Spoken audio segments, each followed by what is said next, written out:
משלוח וברך אמוני סבנדו ואותיו כדבר אדוני. All right. So let's get started this week with Parashat Shelah. Parashat Shelah. The famous story from this week's Parsha is the story of the spies, the 10 who come back with a negative report, the 2 that return Kalev and Yehoshua with a positive report, and of course the people listen to the majority, a lesson in life that the majority does not know best, and it's often wiser to go against the grain, because this is the terrible punishment of wandering 40 years in the desert that is unfortunately the result of the people listening to this negative report about the land and being afraid to go and conquer it. So this is a terrible punishment that, of course, is famous because it results in 40 years of wandering, going nowhere, and basically all of these freed slaves dying in the wilderness and not having the chance to see the land that they were going to get to. It's important to understand that that's the main story of the Parsha, but it's actually not the story that we're going to look at today. In just half an hour, we're going to try and learn something relevant and important, and I thought, well, let's pick a passage that's rather compact if we have the ability to do so, and we actually do in Parashat Shelah. A very short little passage, only 4 verses long, about the wood gatherer, the Mekoshesh Eitzim. It's found towards the end of this week's Parsha.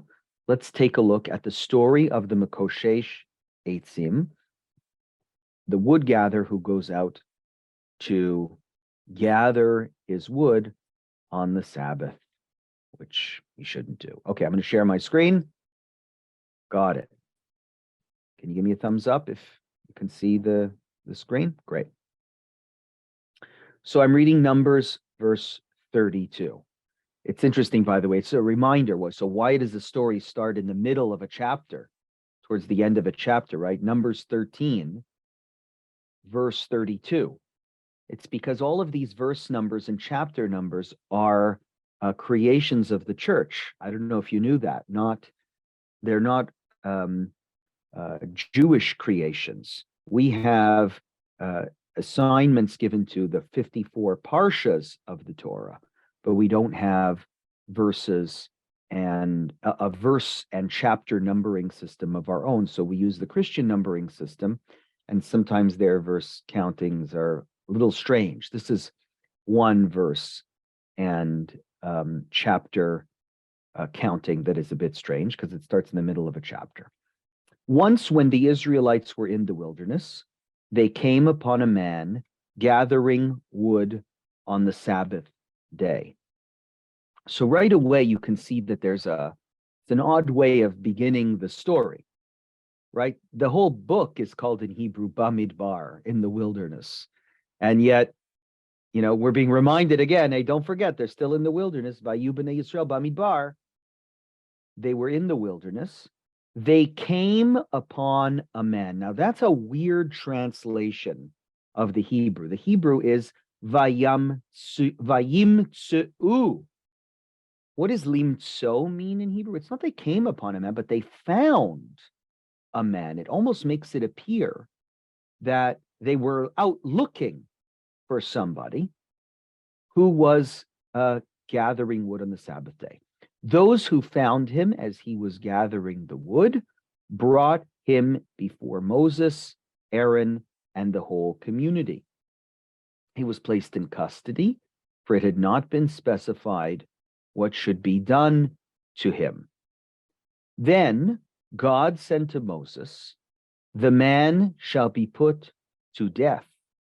The whole community shall pelt him with stones outside the camp." So the whole community took him outside the camp and stoned him to death. as God had commanded Moses. What a nice story. What, what an awful story. Holy cow, how terrible. They found somebody picking up stones. I mean, it's 5 or 6 verses. That's it. Picking up wood. Found him doing it on the Sabbath. They didn't know what to do with him. God says kill him. And so they killed him. That's the story. We don't know this man's name. This is the only incident in the entire Torah of someone violating the Sabbath. We don't have any other story in the Torah about something that happens to someone for the reason that they're violating the Sabbath, which is very, very surprising. It's also not clear what this man did that was wrong. So let me explain. What are we allowed to do on the Sabbath? And what are we not allowed to do on the Sabbath? Well, the Torah itself is very unclear. I mean, it says, honor the Sabbath day, respect the Sabbath day, do no labor on the Sabbath day. But it doesn't say much else. It doesn't delineate exactly what is forbidden on Shabbat. There's a verse that says, don't burn a fire on Shabbat, but doesn't look like this man's burning a fire. Well, maybe is he getting ready to burn a fire? He's gathering wood for something. Maybe the gathering the wood was sort of not the essential act of the forbidden labor. They knew he was about to start a fire, and that's why they punished him. But that doesn't make sense. Death, and he didn't even do the sin yet. So there's a lot here that's shrouded in mystery. What did he do wrong? Who is this guy? Why is the punishment so harsh? Why does it say that this happened in the wilderness when we already know that they're in the wilderness? Why does it keep repeating this idea that he's gathering wood, as if it's the worst thing in the world? We know the forbidden labors of Sabbath. There's 39 categories of forbidden labors on the Sabbath, right? These are derived from the work that was refrained in the temple, or when they were building the tabernacle, right? Because it says in the Bible, you shall not build the tabernacle on the Sabbath day. So the inference is, well, all these labors to build the tabernacle must all in and of themselves be violations of Shabbat. But none of those 39 forbidden labors are gathering wood. Fire is one of them. But again, he didn't light the fire yet. And actually, the Talmud, I'll show you, can't even figure out what this guy did that was so bad. Gathering wood just doesn't seem to be found anywhere else. You have to look actually much, much deeper. That's what we're going to do today. Let's look for standard at the Rashi comment, the comments of Rashi, so we can understand these verses and what we're dealing with. I'm going to open up now Sefaria. Sefaria is the website that it's an unbelievable website. I'm having so much fun using it for this class. You have here all the important commentaries on the Bible. You see here on the right-hand side, I have Rashi's comment, and here's the verse. The verse is, once when the Israelites were in the wilderness, they came upon a man gathering wood on the Sabbath day. What does Rashi add here? This must mean when they first came into the wilderness, and Scripture speaking here to the disparagement of the Israelites. They kept the first Sabbath only, for on the second, this man came and desecrated it. Rashi here is answering the question, why does it say, Vayiyu b'nei Yisrael bamidbar, they were in the wilderness, when we know they're in the wilderness?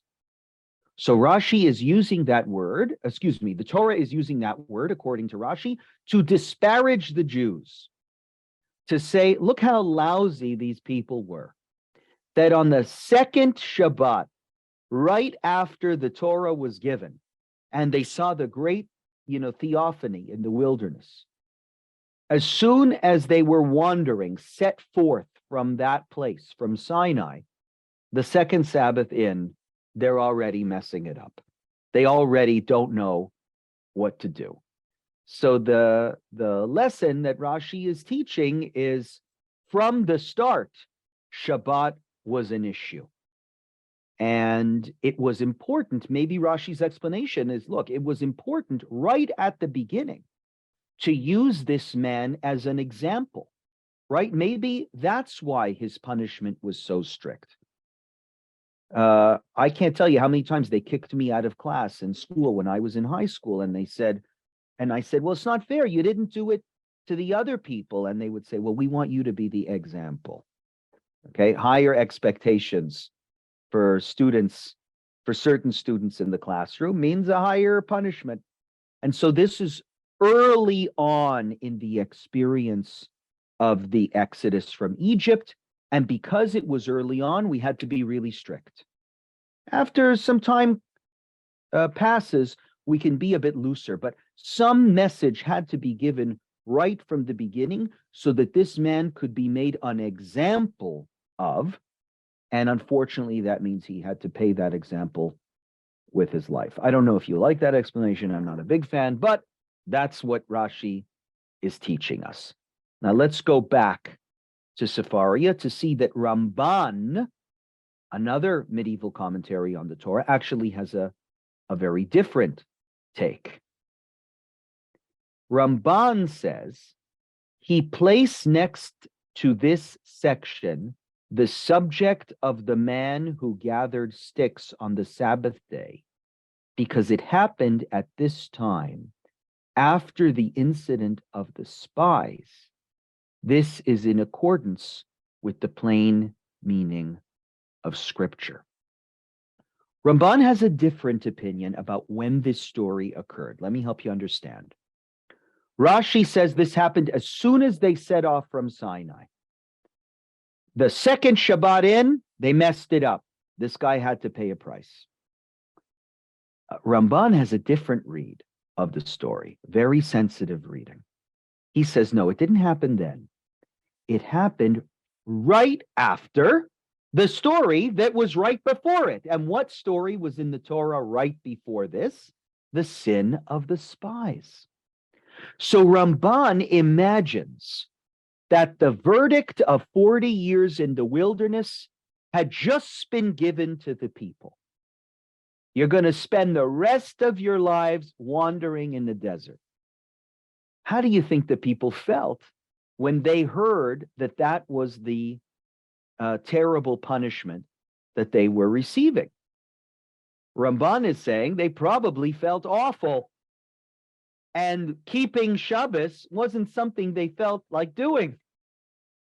When somebody gives you bad news about you, some news that's going to change your life for the worse, how could you be motivated to do anything, anything positive, particularly something positive for the same guy who punished you, Hashem?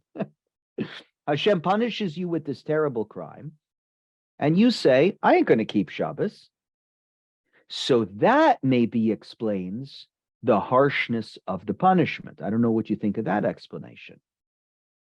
Ramban saying, we had to make an example of this guy because he was ready to react to the terrible punishment that he had received by just throwing out the baby with the bathwater, ruining everything.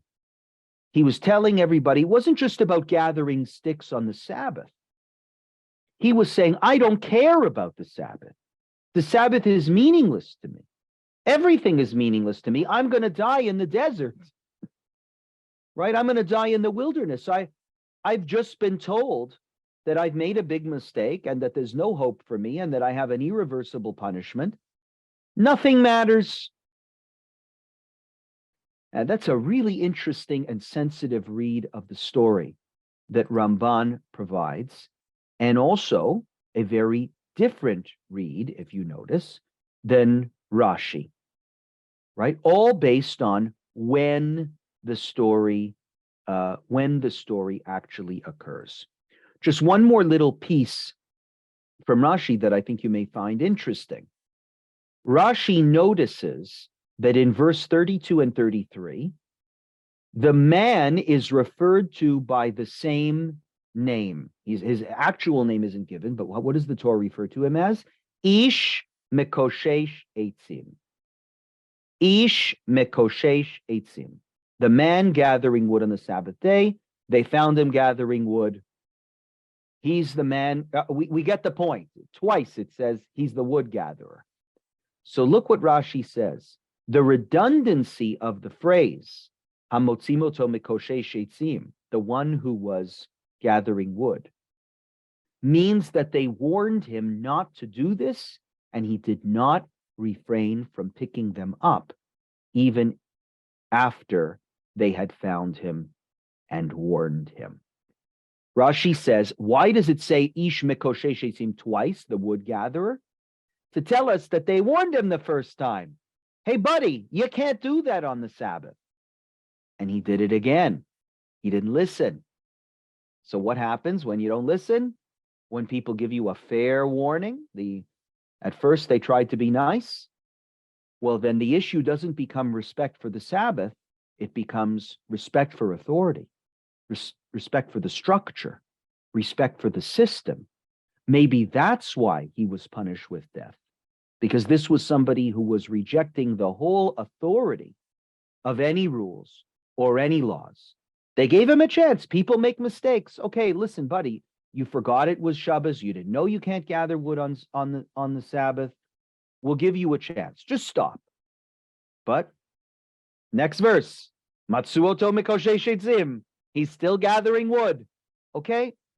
We now realize that you are an apostate, that you are rejecting the authority of the system, and there's no hope for you. Still seems like a pretty serious and difficult price to pay. I want to go back to something I said earlier about the nature of this sin. I'll show you in the Talmud a passage from Tractate Shabbat that quotes the struggles that the rabbis have understanding what exactly the sin was, since gathering wood was not one of the 39 prohibited commandments that are usually associated with violating the Sabbath. There's nothing wrong with gathering wood, seemingly. Rabbi Chia bar Gamda, do you see where I'm reading? Rabbi Chia bar Gamda asked, everyone sees where I'm reading? I can see your faces. If you're not nodding, I get worried. Everyone nod if you can see where I'm reading on the page. Okay, Rabbi Chia bar Gamda asked, what did the wood gatherer violate? So you see, I'm not the first one who asked this question. Even the rabbis in the Talmud are confused. What did he violate? Was it detaching? And you see it says tolesh. Tolesh is one of the 39 forbidden labors on Shabbat. So detaching, did he break the branch off the tree? Was it reaping? Kotzer, like reaping the harvest. Maybe these were branches, right? Many from different trees, and he was sort of reaping them as if they were his to do what he pleases. You can't do that on the Sabbath. Let us learn from this quote. When the Israelites were in the wilderness, they came upon a man gathering wood. This teaches that they found him detaching wood from the ground. Right? So this is one opinion of Rabbi Chia bar Gamda, and even he can't figure it out. You see, he's trying to understand what the forbidden labor was. Was it tolesh? Was it kotzer? I think in the end he says it was tolesh. He was detaching wood from the ground. But Rabbi Yehuda has a different explanation. He says in the name of Shmuel, the Makoshesh carried the wood 4 cubits in a public domain. Do you guys know? I'll know about that forbidden labor, carrying on the Sabbath, right? It doesn't apply when there's an Eruv. That's why we can carry on the Sabbath in Toronto, where our synagogue is.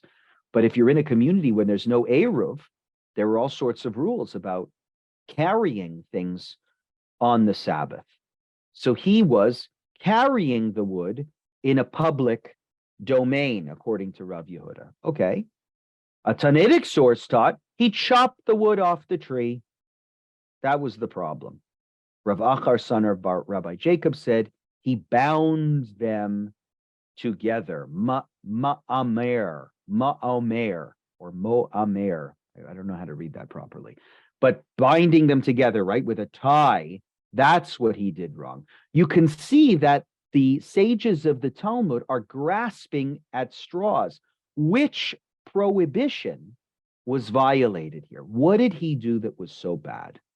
So, folks, I want to present you with my idea. I stole it from somebody else, but my idea of, because I think this is a great read, of what here was done so bad by the Mikoshesh Eitzim. What labor did he perform that was so bad that it required Moses, or it required God, to send him to his death? In order to understand, you have to study a midrash.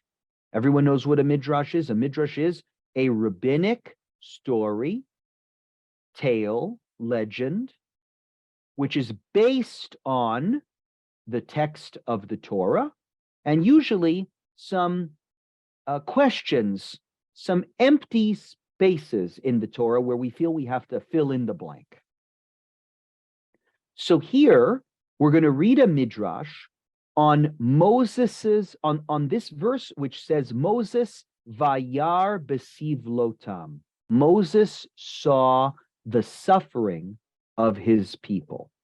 What is that verse from? It's early on in the book of Exodus, where Moses, who's grown up in Pharaoh's palace, looks at his brothers and sisters and sees them as slaves suffering. And the Bible says, Vayar besivlotam.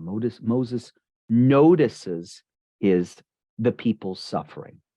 So the Midrash is going to ask the question, what did he see? What does that mean, he saw them suffering? And what did he do? Did he just notice it? Did he care at all? Did he try and change things when he saw the people suffering? So, this is very important. Moses is a man of empathy. This is the trait that gets him the attention of God, somebody who sees the suffering of his brother and is willing to act. What does the Midrash say? We'll just read it in the English. Another interpretation. He saw their suffering. He saw she'ein lahem menucha. He saw something specific when it came to his brothers and sisters, slaves. This is still in Egypt, right? He saw that they didn't have rest.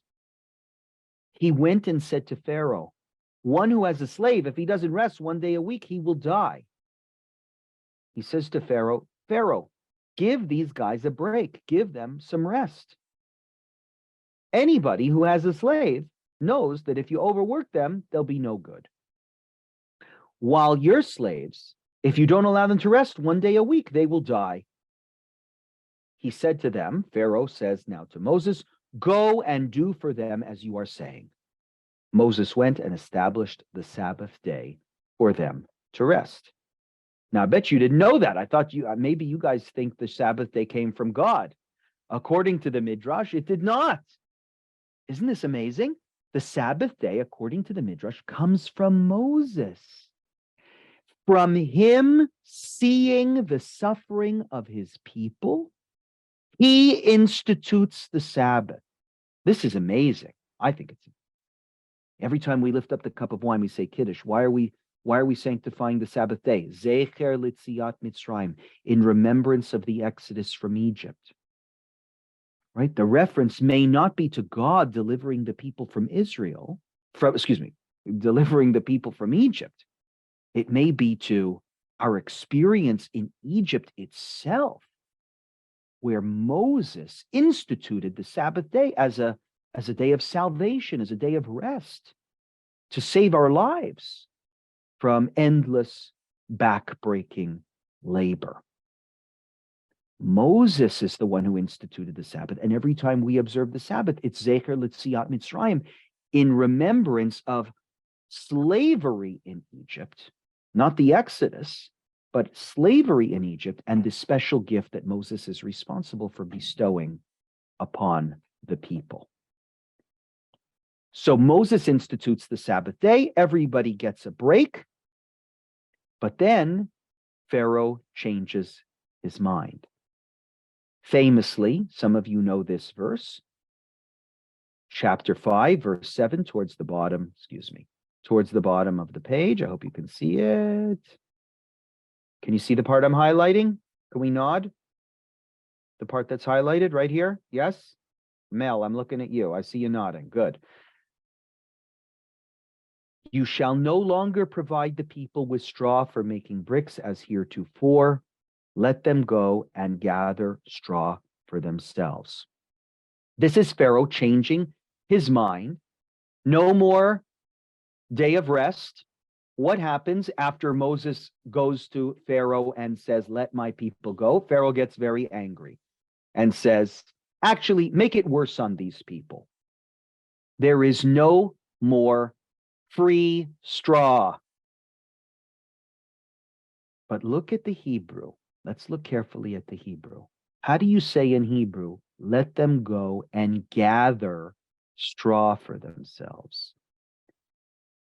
Heim yilchu v'kosheshu.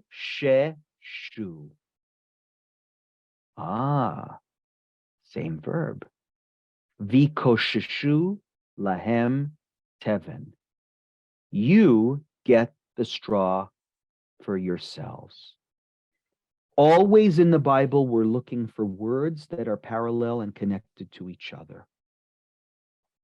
The idea here is that the act of gathering on the Sabbath was a particularly sensitive labor for our ancestors. The whole break from the Sabbath that the Sabbath day provided in Egypt was that the people did not have to gather their own straw. And when Pharaoh decides to get rid of this rest for the Israelites, to make their work harder, to make the labor particularly backbreaking, he does so, Pharaoh, not by saying you don't have your Sabbath day anymore, but by saying, go and gather the straw yourselves. You're not getting anything from us anymore. You've got to do the whole cycle of production, from gathering the straw to building the bricks to laying them and building the building. What I want to submit to you is this act of gathering wood was particularly offensive to these people, our ancestors, for whom the gift of the Sabbath was a break from hard labor of building and constructing and putting the straw together or the wood together. That word mikoshesh, that's Pharaoh's word. Gather your own straw.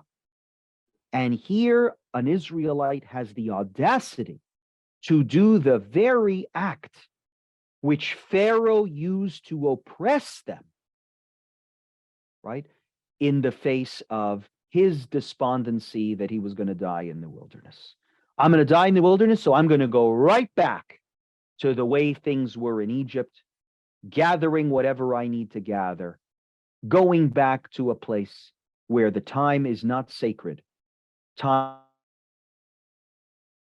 with, please, I want no such day, like not there would. I also added a who's time, but her as tune.